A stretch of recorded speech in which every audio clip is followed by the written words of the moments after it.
The video arrived at 2:13 a.m. No message. Just a file. When I opened it, my ex-wife's new husband stared straight into the camera. His hand gripped my son's shoulder like he owned him. He smiled, thin, cold, deliberate. "Your kids call me dad now," he said. "I can do whatever I want." Then he slapped my boy. Hard. My son didn't cry. He just froze like he'd learned that stillness might hurt less. The man looked back at the camera and laughed. That was the moment something inside me went silent. I'd spent 16 years as a Delta sniper, trained to control every breath, every tremor. But that night, my hands shook for the first time since Ramadi. I replayed the clip. Once, twice, 3 times. Each time slower. Every frame, his face, the wall behind him, the clock on the counter became evidence. He wanted to humiliate me, to make me feel powerless. He forgot who I used to be. I made 3 calls. Men I'd served with, scattered across 5 states, broken in their own ways, answered without hesitation. "Send the coordinates," one said. By Friday we were all there. No uniforms. No insignias.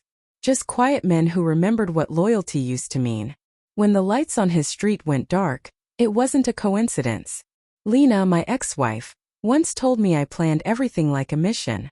Even small talk. She wasn't wrong.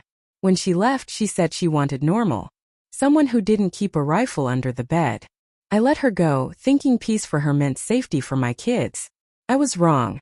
He moved in within months. A loud, showy type.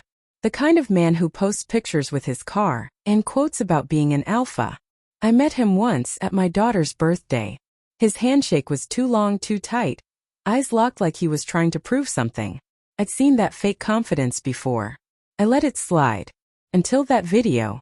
This wasn't about marriage anymore. It was about my son's silence. His trained silence. That meant this wasn't the first time. So I plan. Revenge isn't rage. It's calculation. You build it piece by piece. For 3 days I collected everything. Public records, neighbor statements, the custody order he kept ignoring.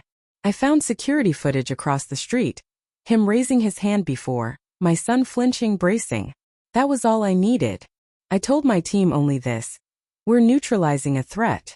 No one asked questions. Friday night, 11:57 p.m. We surrounded the property. 8 of us, silent, steady. The power cut. He opened the door, probably thinking it was the breaker. When he saw us, he froze. I removed my helmet. "You remember me?" I asked. He nodded, trembling. Behind him, Lena appeared in the hallway, holding a blanket, confusion turning into terror. "What's happening?" she whispered. I didn't answer. I just handed her my phone. The video played. Her husband hitting my son, bragging, laughing. Her knees gave out. The phone hit the floor. He stammered. It was a joke." I stepped forward. "Say that again. Look me in the eye." He couldn't. I turned to my men. "Leave him breathing." And we walked out. By sunrise, the clip was everywhere. Not the one he sent me, the one I sent them. His boss. His parents. His friends. No edits. No music. Just his own cruelty in his own words. By noon, he lost his job. By evening, the police were at his door. Lena called me later. "You destroyed him." I stayed quiet. Finally, she asked, "Was this revenge?" "No," I said. "This was correction." Then I hung up. My kids live with me now. Sometimes my son wakes up and checks the locks. I don't stop him. Some habits keep you safe. The video's still on my hard drive. Not as proof, but as a reminder. Promise. People think soldiers crave violence. They're wrong. We crave control. That night, when he saw the faces of the men who once hunted monsters, I understood something simple. Monsters aren't always overseas. Sometimes they live right down the street. And the only way to protect the ones you love is to remind the monsters what real fear feels like. Now my kids sleep through the night. He lost everything, his job, his mask, his power. I kept the clip. Not out of pride. Out of purpose. Protection isn't revenge. It's accountability. Expose cruelty. Don't become it. Keep your loved ones safe. That's the only victory that matters. Thanks for watching.